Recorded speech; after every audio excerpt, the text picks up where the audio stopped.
You're listening to the Southampton Delivery Podcast, a podcast dedicated to the Southampton Football Club and all of the SFC fans. You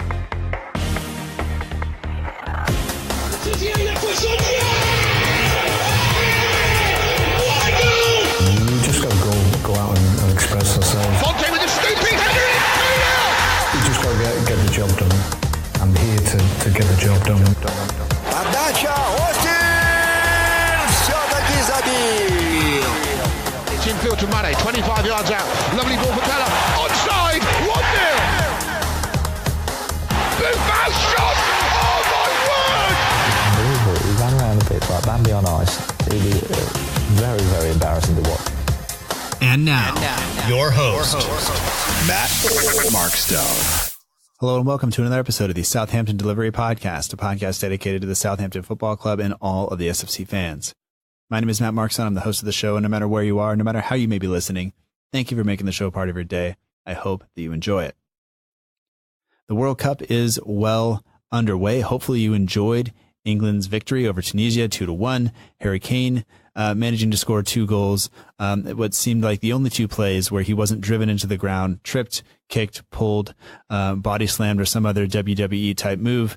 And Tunisia did just about everything they could to make sure that England didn't get over the line, but they did it. Granted, a 2-1 win over Tunisia isn't the best thing in the world, but you'll take it as a start, especially given what some of the other favorites have done in their opening game. So still lots and lots to play for. In fact, Japan and Poland still haven't even played a match, so we haven't seen Yoshida or Bednarak on the field yet. Tadic was involved in Serbia's 1-0 win, and of course Cedric was involved in that 3-3 draw with Spain. And so far, as someone who doesn't have a team in it, with the United States not in it, with Italy not in it, with Norway not in it, which is all where my family is from, it's just been fun to watch. And so I am enjoying it, and I hope you are too. And hopefully a little bit more now that England has won, as many of the listeners are from the UK. But in addition to the World Cup going on, there are other things happening this past weekend in the United States, in addition to several other places around the world where people listen to the show, was Father's Day. So if you are a father, happy Father's Day. If you have a father and you celebrate Father's Day and you have that relationship where you can tell them that, I hope that you enjoyed it. For me, it is a special day. My family really enjoys it. My wife and my kids really enjoy the opportunity to make me feel special, which they do every day, but they make sure they do it on Father's Day as well. And we had a good time over at my father-in-law's house, just hanging out and being with him, and that was great. And I made sure I talked to my dad, talked to my brother, and all that. So if you are a dad, like I said, happy Father's Day. I hope that you had a great day. And because of that, because it was Father's Day, I thought this was the appropriate opportunity to bring on Steve and Dan Jarvis. You can find them on Twitter at Steve Jarvis SFC and at Dan Jarvis SFC 91. Steve is the father, and as a result of an accident, he has his vision is impaired, and it has been that way since before Dan was born. And so that, in their relationship with Saints and how that all kind of plays out, is kind of what we talk about. You may be familiar with Steve and Dan. If not, I encourage you to get to know them. They're great guys. They were willing to talk about all kinds of things, and the conversation kind of goes all sorts of places, but it's all centered around Saints. It's all centered around them going to matches and them spending time together, which in some ways is a lot of what I remember about being a kid with my dad. Is centered around baseball, is centered around whether it's around the TV or at games or playing or coaching or whatever. That's something that my dad and I are always going to have. And it sounds to me like that's something that Steve and Dan are always going to have. And I'm just thankful for that they chose to share a little bit about their lives, a little bit about their relationship with Saints, with us, with you, with me, and allow me to share it with you, I guess. And in addition to that, we'll talk a little bit about the team and all that stuff. But basically, this is about a father and a son, and I hope that you enjoy the conversation. I talked to them via Google Hangouts on Saturday afternoon in the UK, Saturday morning my time, and just kind of tried to have a conversation with them about, their relationship and Saints. So I hope you find it enjoyable. If not, try again next week. But yeah, so we'll go ahead and get on to that now. Like I said, I hope that you enjoy it. And here are Dan and Steve Jarvis, season ticket holders, Saints fans, all of that.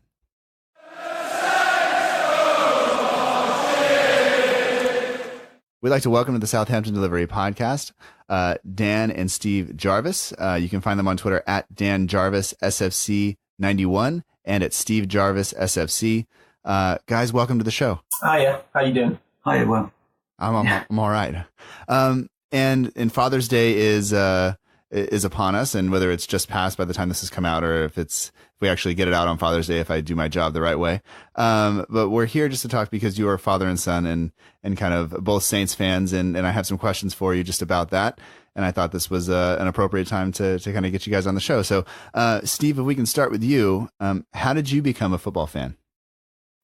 Well, I always enjoyed football as a youngster. Used to play football, watch football when I could. But I didn't really take up following it as to a team. Maybe perhaps when I got to about the age of 10, 11. All right. And did you grow up in the Southampton area, or were you from another part of the country? Or from Bournemouth. Oh, well, it's better than the other option. Right, yeah. Cleansing. So was there a push from anybody close to you to kind of support Bournemouth, or what brought on the Saints support for you? To be fair, a friend of mine at school, when I was at the senior school, he brought in a Southampton programme from about 1967, and I was reading the programme, and I thought, yeah, I like this programme and the way it was set out and that, and I was really interested, keen then, and I thought, yeah, I'm going to follow Southampton. So I just looked at the results, and it got to 76, and Saints were in the cup final. My stepdad was a Man U fan, and he said, Southampton will never beat United. He said, it just won't happen. I said, I reckon they'll win. And I said, I'll tell you something. If Southampton win that, I'll be a Saints fan forever. Of course. And here you are. So did you ever make it down to the Dell then, or no? I did, yeah. I left school in 79, and rather stupidly, well, not really that stupidly, but I joined the army. And because when I was on leave, I used to come home and I'd go off down and watch Saints at the Dell. But I only spent 6 months in the army, decided, no, I don't think this is me. Came back home, and as I left the army, Kevin Keegan had signed for Southampton. So that was even more of a bonus. Uh-huh. I was back to Bournemouth, and hey, wow. And then I just used to keep going up to all home games. Obviously, I couldn't drive in those days, so I used to go down and watch Bournemouth when the Saints were away. Then, of course, I passed my test about a year after. And as soon as I had a motor, I was away. And the lads in Bournemouth, friends of mine, who were Saints fans, they said, "Oh, you going to the match?" Too right, I am. And so we used to just go off to away games. And so when Dan comes along, how did you make sure that he was a Saints fan? Was it difficult? Did he give you any trouble, or was he pretty easy in that regard? Pretty easy, really. He followed.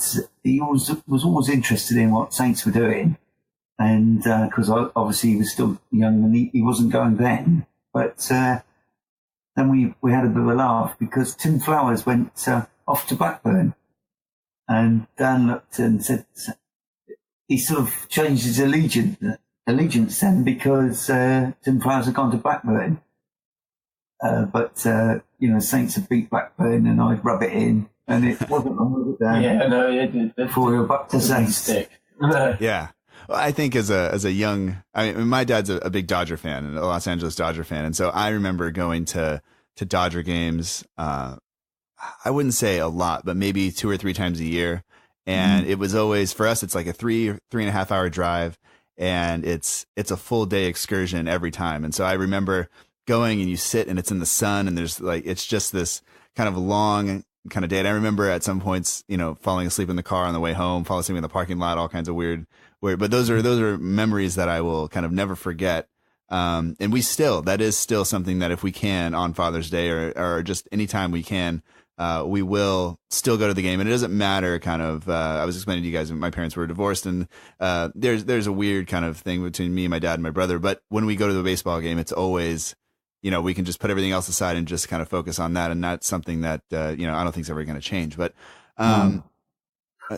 Dan, what do you remember about those early encounters, going to matches and seeing the team and things like that? I think so. My first game, I was 6, wasn't I? I think I was against Aston Villa. Yeah, Aston Villa, and we typically lost the game 1-0. 1-0. I'm right at the death. But yeah, I've got this mental image of the Dell. It was just, I love St Mary's, but it was just like hostile, wasn't it? It was so like the sides, the stands, they were so sort of tight to the pitch. Yeah, and it just, I don't know, as a kid as well, we used to make a lot of noise. Well, that I still do that now. But yeah, just. But yeah, no, it's it just seems so big, even though it was 18,000 seater. That's right. It just, as a kid, it seemed massive. I just remember the first time like walking down the slope because we used to sit sort of behind the dugout. That's right, in the west end. Yeah, and like on like a snowy or rainy day, it would steam up, and you wouldn't be able to see a thing. So you'd literally only be able to see the action at both ends, but in the middle of the pitch, it was just, it was guesswork what was going on. But I remember little things like, not the games as much, because obviously I was so young, but I remember things, really obscure things. Like, I remember once James Beattie was, because we were literally, as I say, like a stone's throw away from the players and managers. And I remember he was just about to come on, and he was getting sort of his kit ready, and I saw him like roll his sock down. I thought, what's he doing? And he pulled out like a £5 note and then handed it to one of the kids. And he was just, that made his day. I don't know whether it was like a luck thing, or I'll have to tweet him about that. But yeah, and another thing as well, at school we were playing Leeds, and I remember Harry Kuehl came on for Leeds. Yeah, and he had I saw him stuff something in his mouth before he ran on. I thought, weird. Anyway, so at the end of the game, when all the players had gone, we were just about to leave the stadium. I looked across at the bench, and there was like this pack of jelly babies, where it was obviously sugar rush before he went on the pitch. But I was regretting not, picking up the jelly babies. I could have flogged them on eBay or something, probably. There's an American football player who is now, I think he's retired, but he would eat Skittles on the sideline like before every play. Yeah. And everybody makes the media will make a big deal of anything if they find out about it, just they'll hold on to it and use it when they can. But, it was, I think it was Skittles, and he would just use it kind of for that, like you said, that sugar rush. And it's something that made a headline and went away. And, but every time I see his face on a commercial, that's what I think of. But, great marketing point. Yeah. So Steve, your vision's is impaired at this point. How did that happen, or when did that happen? Well, I had a motorbike accident back in 1984. It's about unfortunate, but it happened, and I was in a coma for 71 days. And when I came back round, I couldn't see, and unfortunately, that's how it was. I mean, I couldn't see anything at all in the early days. I've got a bit of vision back, which. The optic nerve was bruised, and the part of the nerve that was bruised re-healed. That's given me a little bit of vision back, which isn't fantastic. I mean, it's enough really for light and day. I can pick out some colours and bits and pieces, but I don't actually see anything of the football game. Which was a good thing last season. Well, you would have seen, a bus, and then the ball occasionally getting through the bus and into our goal quite frequently, actually, and us occasionally getting out of our own way and out of our own area, and that's about it. I did pick up the referee or the linesman in the black kits of back then. So you can wave your stick at them. So, Steve, how does that change the way you kind of take in the match? Because for me, when I've been to one match live, that's that one Southampton match live, and it was at West Ham away last season, which wasn't a great day. But I do remember the noise coming kind of, you get through the turnstile and everybody's kind of having a beer and talking. It's loud. And then, you think like, okay, it can't be any louder than this in the stadium. And then you cross that threshold where you get the stands, you walk from there you kind of walk underneath the top tier. And as I came through that, it was just so loud. And the sound for me is what really stood out, was that it was all encompassing. And the West Ham fans were angry at that point at their own team and at their own management. And so they were there. And obviously Southampton fans, we weren't that happy either, but even before the match. But, you know, how does having your vision impaired kind of change the way you take in the game, I guess? Well, to be fair, you know, you obviously have lost my sight, but my hearing is that much more acute now because you have to use it. And I think that, as you've just said, with all the noise of the crowd, it's such a buzz. Obviously, especially if it's your fans, you know, obviously it's a bit more to sing about. And Dan, what about you? Like, what, you know, what's a typical match day like for you two if you go together? What does that day look like from the time kind of you leave maybe the house to kind of getting to the stadium and all that? Yeah, so we'll go for a home game, shall we? Yeah. To explain the home game. Sure. Yeah, I think that happens most. Yeah, so we obviously, you know, normal morning, just coffee, tea. That's right. Have a bit of lunch, and then leave the house about 12:30, don't we? Midday. Because we live just over an hour away, isn't it, from Southampton? Are you guys in Salisbury? Yeah. Near the Russian spies and Novichok and all that fun. Drove through there once on the way to Stonehenge, and then drove through there very quickly on the way back. You have a massive roundabout in the middle, which I think I went around like 4 times trying to get off on the right exit. Yeah. You're not the only one. I wouldn't worry. Don't go to Swindon. They got 7 roundabouts. I was not prepared. That's, you know, obviously we drive on the opposite side of the road from you guys. The steering wheel's on the opposite side, and that was the weird part. I could have taken the opposite side of the road, but the steering wheel being on the other side of the car just freaked me out. And then we have roundabouts here, but never on a highway or anything like that. And so that was just like, I had no idea. I was not prepared for that. It was I was looking at my wife going like, why did you make me do this? Why are we doing this? But it's all right. But anyway, okay, sorry, I interrupted you. No, that's okay. No, that's fine. Yeah, so we leave half 12. You know, drive down, say about an hour, hopefully. If the traffic's not too bad, which it normally is. Southampton Road full to drive in as well. Yeah, Southampton Road in Salisbury, and then there's just so many traffic lights in Southampton. It's just not, you know, literally driving for about 2 minutes and stopping again. But yeah, no. So we park at the train station and walk, which is about a mile walk. It's just probably getting on a quarter maybe. But so we is it Southampton Central? Yeah. Okay. We made that walk. So. Yeah. Oh, okay. That's good. Familiar. But yeah, so we walk up. I don't know. I mean, you might have even walked this way. Did you get to the? Was it the women's game? We did. Yes.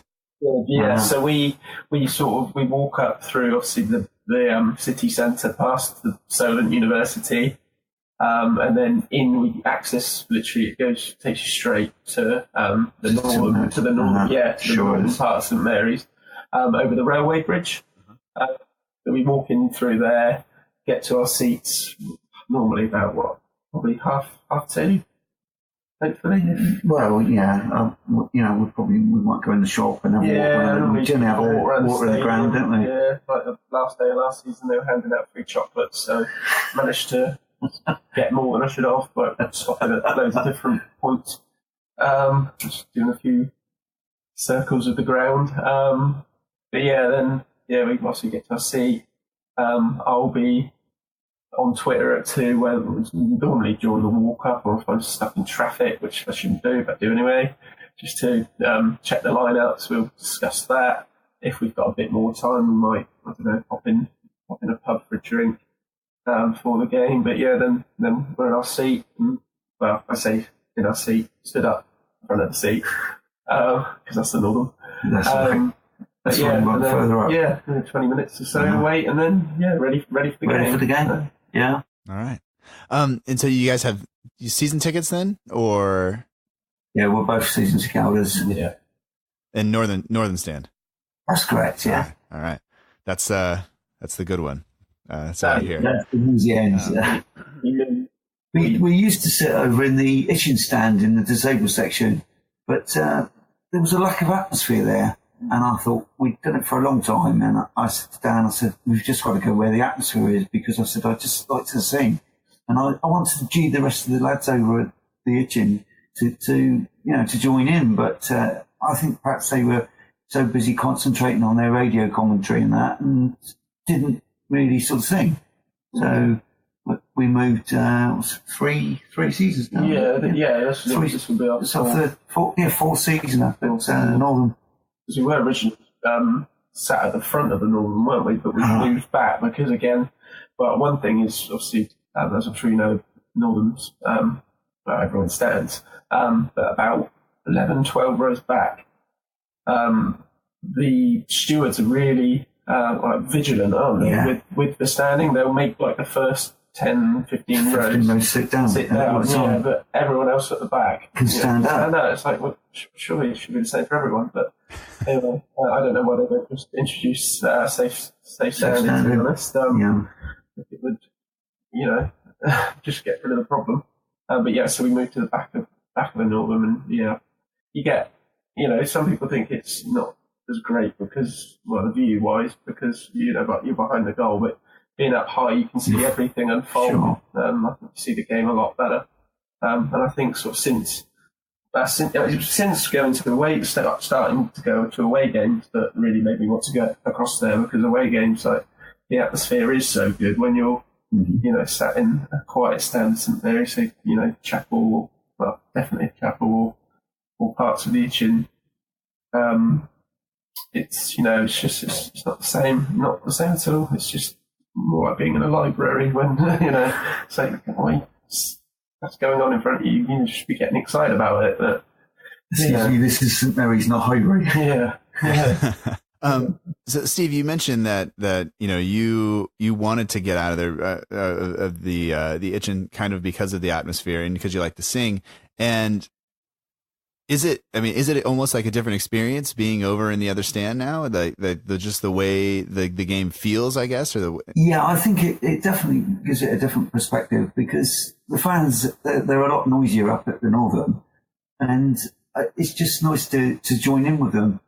And I just feel, well, we both do. I mean, you're a real part of the club there, and I've always said it. I think that the Northern stands at the heart of St Mary's. That's where the noise comes from. Yeah, you hear it from other sections across the ground, but mainly it's the Northern. And you're right next to the away fans as well. Sure. So when it's going good, sometimes I think that happens. Yeah. It's always fun to wind up the away fans. So they're kicking off at us. And vice versa. That's part of it. Sure. It's all. I mean, I think that's all part of it. And I think everybody knows that when you're an away fan and you show up, you expect either abuse or to give it if it goes the other way. So, you guys had quite an interesting story. Dan, you called in to the show. I guess it's a few months ago. I think right when Hughes was hired. And you had, is that right? Is that that's what it was. Okay, so and you had quite an interesting story about your guy about an away day, getting up to a match. If you want to kind of tell me a little bit about that. Is that, and that obviously it's not a typical away day because he had the snow and all that other stuff, but is that the most memorable away day you guys have had in some time? Definitely up there in recent memory, isn't it? I would say that was an absolute nightmare. I mean, Mum was worried sick. She didn't want me to drive. I thought, it's got to be there. Show us on the TV. It's not the point. It's not the same, is it? So yeah, somehow I don't quite know how we made it there and back. Because the roads were dreadful. You couldn't even see, especially where we live. We're based in a real rural area, and you couldn't even see the road. It was guesswork, complete guesswork. We were near. It was near Swindon, wasn't it? Because it was me, my dad, and my girlfriend Meg. We all went up for that particular game, and in Swindon, it was funny. I'll never forget that. So I had Meg next to me in the front, and Dad in the back of the car. And all of a sudden, we're trying to get this hill. There was loads of like these, posh Audi cars that were stuck because they were front-wheel drive. I think that's right. And then I was really snug, and we're powering on. Then we got stuck. And I thought that was it. I thought, we were literally only about an hour and a half into our journey. We're nowhere near Lancashire yet. Literally not even like a quarter of the drive. I thought this isn't good. So Meg actually got out and pushed the car. Dad was sat in the back just reading his Braille book, completely unaware what was going on. We're stuck here. I'm trying to, outline how bleak the situation was. But he just carried on with his Braille. Nothing, nothing to worry about. We'll move. Casual, yeah, and I'm there panicking. Oh no, Mum's going to kill us. Tried to get there, done all that, no reason. But yeah, no, as I say, Meg hopped out and pushed us. Whilst I was obviously working the accelerator, and Dad continued reading. Probably wouldn't have been a great idea actually to have you pushing it. To be honest, probably ended up in a different county. But yeah, so you left me. Yeah, but we got up there. Obviously, it was a great day out, a great result. Unbelievably, I thought the way things were going, you could see Wigan progressing, couldn't you? Really, you could. But it's funny that day after the game as well, we somehow managed to. Well, I say we. Dad's got a good excuse. I couldn't find the car. I couldn't remember where I parked it. We were looking around for ages. We ended up, asking a Wigan fan, wasn't it? Wigan fan, there's a couple of kids, and they're really lovely people trying to help, but they couldn't help. And eventually, Meg walked off looking for it. So it's up here. It's like, no, it's not. We're not going there. She walked out, it was there. So if I hadn't actually listened to her, I don't tend to, but if I hadn't at that time, I think we'd still be walking around Wigan now, to be honest. I mean, all-time best away days. You were saying about Leeds, weren't you? That's right. We went up there 1-0. Ricky Lambert scored, and it was just an incredible atmosphere walking away from the ground, knowing that we'd won at Ellen Road. But I don't know how we won that game. No. Kelvin Davis, he was elastic man that day, wasn't he? Everywhere that ball went, he was there. Yeah, he was. And then also we went across a couple of years ago. No, probably 3 now actually. For the Europa League qualification game against Vitesse Arnhem in Holland. And that was really good fun. A really long day though, because we did it through the club, and we basically bussed it. So we got a boat over, didn't we? We got a boat over from Dover, wasn't it? That's right. Yeah, we got a boat from Dover to France. Then we got back on our bus. Bus right through France, through Belgium, then got to Holland, and then did it all the way back. But yeah, that was very lengthy but good because we won. I remember we went out there one of the hottest days I can remember. Mm-hmm. It was amazing in the middle of Arnhem. The Saints fans singing, dancing around, drinking out in the streets. Even the Dutch fans, they were partying with us, singing "All in the Saints." They were just lovely people. Saints flags hanging from the sort of verandas, I would say, of buildings, and everywhere was just red and white. In another country, it was really amazing. They had a DJ like in the middle of some random place in Holland. There's inflatable footballs flying around. It was just carnage, but in a good way. And yeah, it was one of the hottest days I can recall, especially watching football. That's right. But yeah, we won it 2-0. I remember we just gasping for a drink, weren't we? Yeah. And we got back to the hotel, had a few Heinekens, when in Holland, as it goes. And he says, "Do you want the extra cold?" Yeah, extra cold one. That sounds like a marketing ploy. I'm not convinced it was actually extra cold. But anyway, we bought it because it was beer. And yeah, I remember we had quite a few that night. The next morning, do you remember the all-you-can-eat breakfast? I was circling around, getting my cereals, and I was completely unaware that I'd been pouring, probably for a good worrying amount of time, really, when you think about it. But probably 6-7 seconds, I'd just been pouring the milk on the floor, not near the bowl. So that's a lot of Heineken, apparently. It's not a good combination to skip the buffet breakfast, I think, next time, if that happens. Yeah. But it was great with the fans out there because they said, "Oh, we're going to beat you tonight." And we were already 3-0 up from the first leg. So it was almost like, wow, yeah, but you've got to beat us 4-0. No, you're not going to do that. So, Pella and Mane. Sure. We just thought, well, we know we're through. But, but again, then we won. So it was even better. Yeah, absolutely. is going to football games, is that one of the things that kind of, is there a special bond there between you two? Is that something that you guys do? And do you has it always been that way, or how, I'm not exactly sure how to phrase it, but does that make sense? Yeah, no, you hit the nail on the head. Definitely. I think growing up, we used to, when I was younger, we used to clash quite a lot, didn't we? We did. And I do wonder, if it was, I think it might be, thinking about it now, but now I'm older, the lack of your sight, obviously not the fault, but I think that might have caused, a bit of... It might have caused a bit of friction, maybe, that's right. Want to do things together, but football is one thing that we can do together. That's right. Always will do. And I think, if it wasn't for football, I'm not sure what we'd talk about, to be honest. Something else, hopefully not quite as stressful. But no, it's definitely brought us together, something we've, as I said, it's definitely a bond, isn't it? Yeah, definitely. Whereas, as you said, it's just tradition. Because of, obviously, when I had my sight, when I was under a bonnet, I was fixing cars and whatever, and something I would have been able to show you, but sort of now, because obviously without my sight, I can't do that. No, there's a lot of... So I've not been able to pass it on to. But no, exactly. And I was at school with other kids, seeing them, they'd be talking about what they did with their dad at the weekend, playing football, all normal standard things you would think. That, son and dad would have been involved in, like fishing and things like that. Yeah, exactly. But so there's a lot of things that I can't do now that I would have done. Exactly, I missed out on that, but sure. But at the end of the day, we have football, so it was what I prefer. So yeah, I mean, also I prefer you to have a sight and go to football. Sure, of course. But you've got to make the best of that job, I guess, really, haven't you? Without luck to have.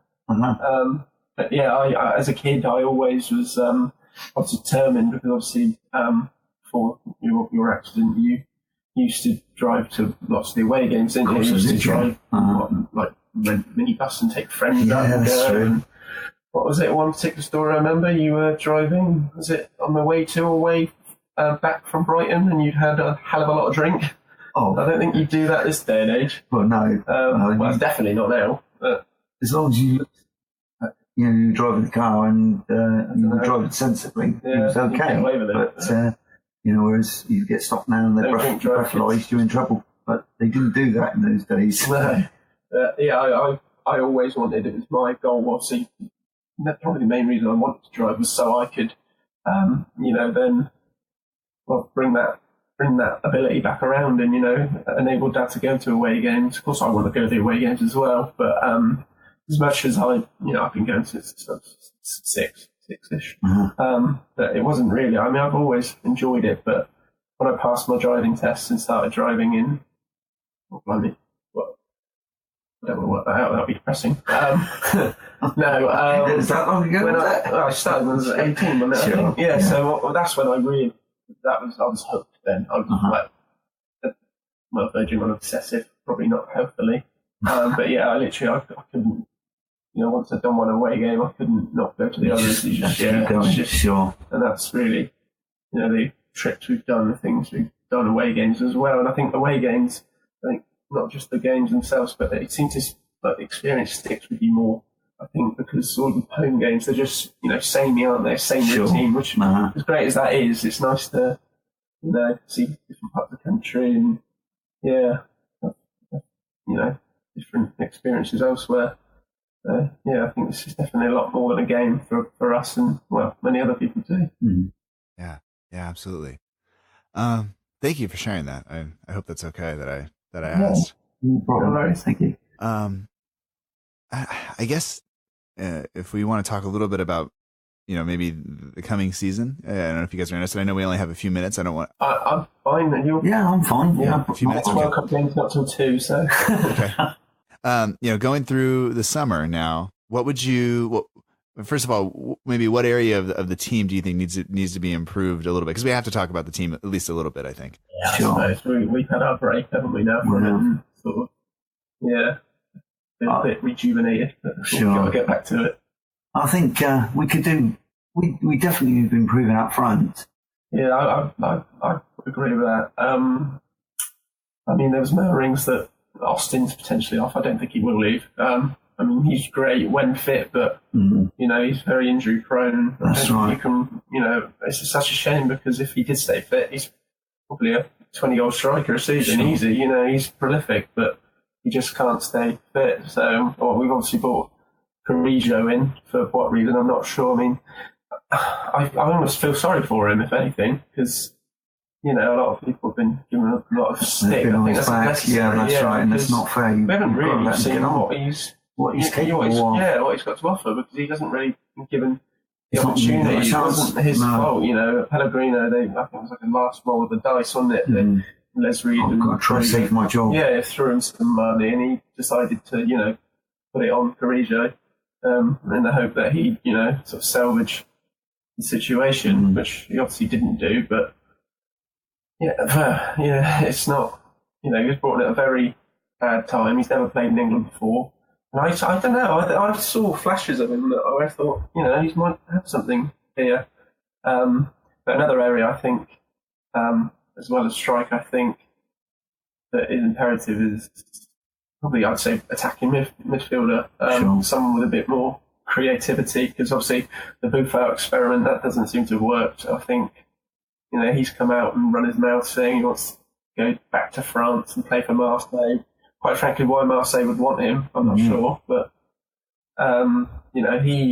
he's so frustrating because he's got all the ability in the world. That's right. He just shows it in flashes, doesn't he? Sure. And he seems to be just like, I always thought that he's better off the bench. Like, we went to Swansea a couple of years ago and we lost 2-1, but he came on for the last 20-25 minutes and looked really good. Game. He's brilliant. Yeah, absolutely untouchable. I thought, why can't you do this consistently? Sure. But yeah, especially if Tadic was to leave as well. I think Ajax are interested in him. I think quite a few teams are. As frustrating as he can be, I do love him because probably more than football, it makes me laugh. Just literally, he'll be anywhere on the pitch, and no matter what, if he's got the ball or not, it could be like the World Cup winning penalty, and he'd still be waving his fans. It's so strange. I mean, it's nice because. It's kind of nice. It's like, that's nice. He appreciates us, but at the same time, you're like, just please focus on the game. Yeah, just concentrate on what you're doing. We love you. You love us. Yeah, we get that. But keep that at the end. Just keep your head on the pitch, please. But yeah, I think as frustrating as he can be, his statistics they speak for themselves rather. He's got a great record when it comes to particularly assists. Not bad. Goal scoring record, but we won't talk about penalty taking. But I think he would be a massive loss. To be fair, I think a lot of people would be glad to see the back of him because he can be frustrating. Because again, he's a brilliant player. He just doesn't do it, consistently enough, and he falls over all the time, which is annoying. But yeah, I definitely think if he went, we'd have to. Pick someone else up with sort of a creative spark about them, because I can't really think right now with the team. Yeah, who else is going to bring about the chances that need creating without Tadic's intervention? So vision of the game. His slide rule passes that he threads through. Right. I just think we need someone of that ilk if he were to go. I think it says something about him being the only player or only attacking player at the World Cup. We have 3 defenders. Bednarak, who we didn't really think, who couldn't even get in our team for a while, had that horrible performance up at Wolves where the whole team was bad. But then came on strong at the end of the year. Unfortunate for the Polish team to have an injury to Glick, but he looks like Bednarak may start the match, and that's huge for him.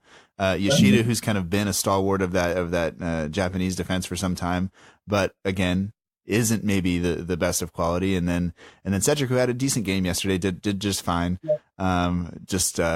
He was on Ronaldo's back, I guess, just like everybody else in that Portugal side. And although I will say, I love Jose Font still, but it's really really easy to kind of get on his back when he gets kind of turned over like that. There's a little bit of satisfaction there for me, but then I go like, but I loved you for so long, like it's hard for me to do that. But But yeah, like Tadic is the only attacking player we have. So definitely, I think getting some players that could fulfill that role or be in that spot would be good. But we'll have to kind of wait and see. I don't know if that's what we're gonna do.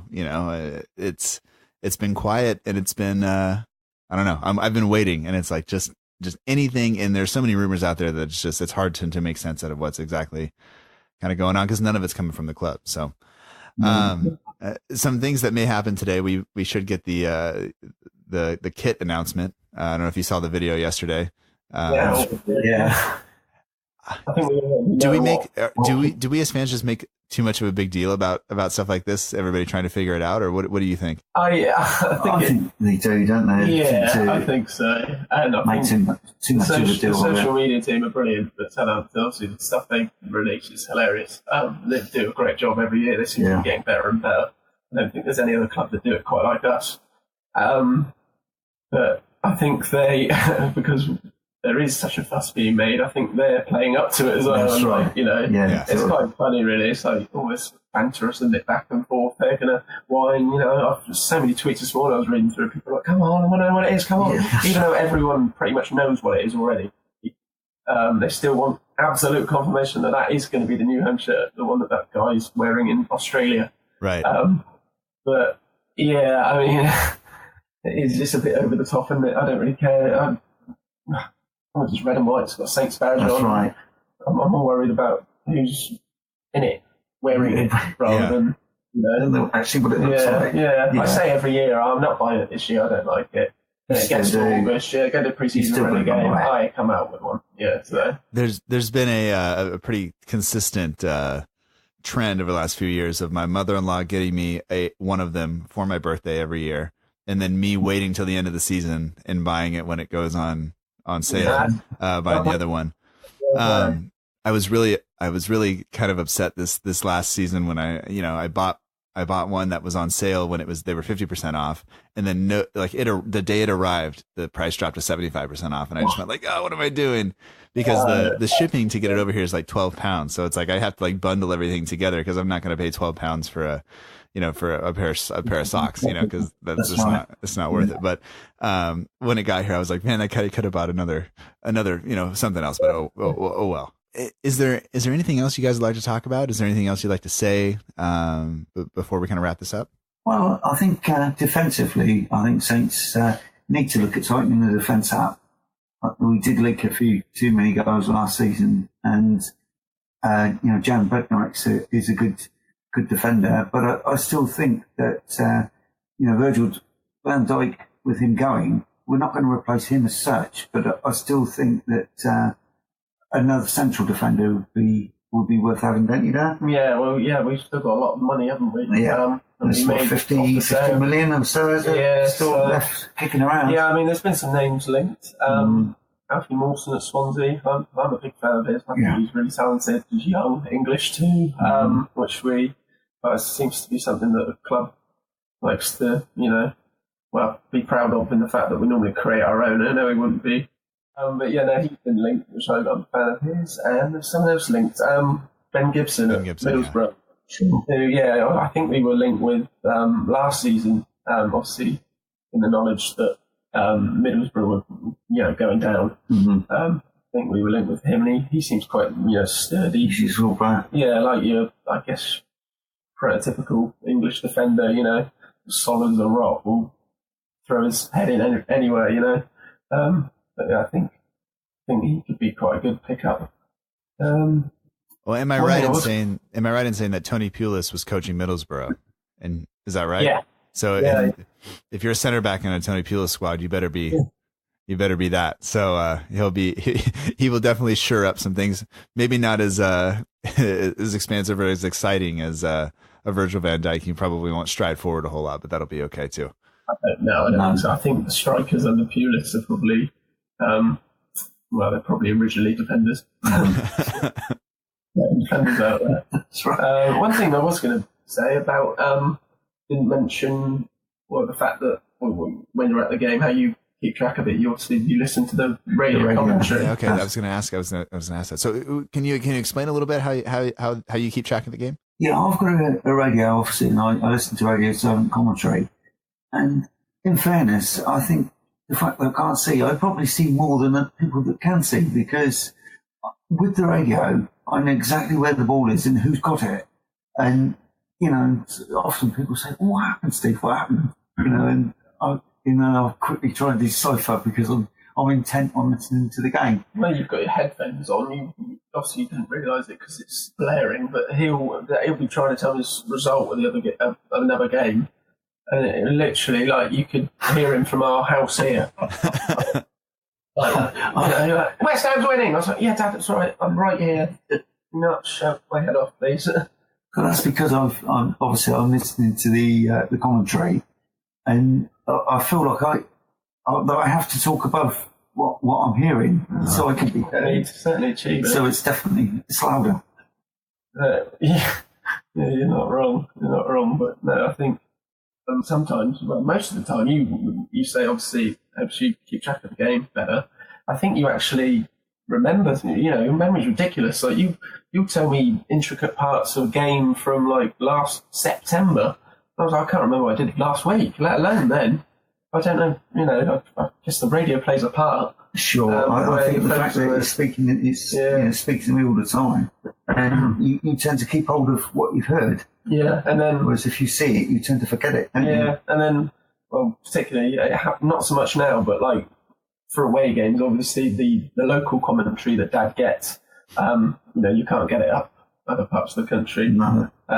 So he'll, most of the time, either we'll like Google the radio frequency so we can tune into the, whether the local station. Radio Merseyside, Radio Manchester, whatever. Mm-hmm.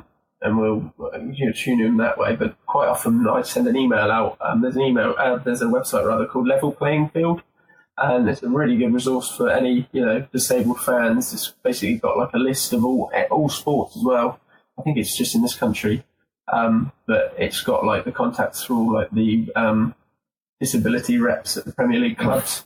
So I send an email out to someone, whatever contacts on the site, for say, I don't know, for example, say we're going to Newcastle. I'll send an email out to them about a week before, give them our ticket details, and they'll basically bring a radio up.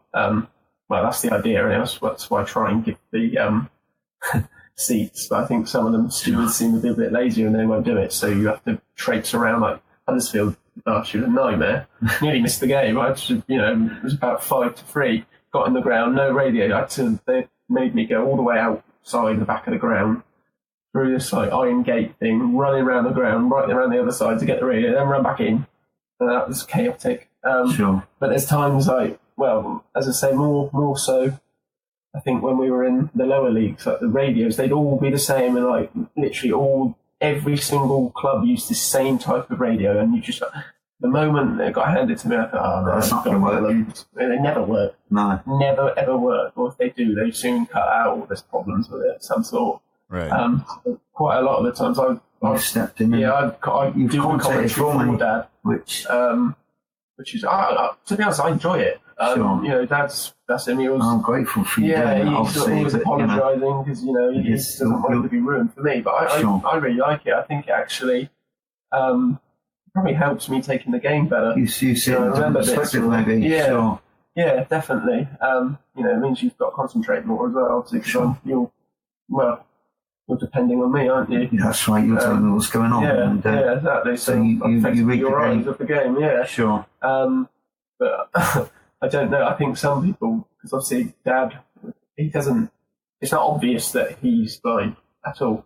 And if it wasn't for the stick, I think some people just think normal. Well, not normal, but just an average guy, average Joe. But so I'll be commentating to him, and I'll have people look round at me like I'm an absolute moron. Like, what is he doing? Why is he doing that? Right. I'll start, be finding content for him. Is that up? So they're probably sick of my whiny voice from going for the last 10 years of away games. Just probably can't wait until I pack it in, but that won't be happening. So that's awesome. I don't know. I just appreciate you guys being willing to talk and being willing to share and all that stuff. And I think having just interacted with you a few times, Dan, back and forth on Twitter and stuff like that, like it's, I don't know, it's a special thing I think that you guys have. And, just, I don't know, just you guys both seem like great people. And I hope that you continue to enjoy, the matches and the time together and all of that stuff. And hopefully, Dan, if you keep Meg around long enough, maybe you'll, be able to bring another one along in a few years. You got to get no pressure. No, I'm not pressuring you. I know that, as you mentioned earlier, sometimes there's conflict and there's, between father and son, and I think it's all part of it. It's nice to see you guys have made football and your relationship kind of all that it is. So I appreciate it, and thank you. Thanks very much. Thanks very much for having us on. All right. Well, guys, thank you so much again. And we'll talk to you soon. Yeah. We'll do. Take care. Speak soon. All the best, mate. Cheers. Thank you. Cheers. Bye. See you later. See ya.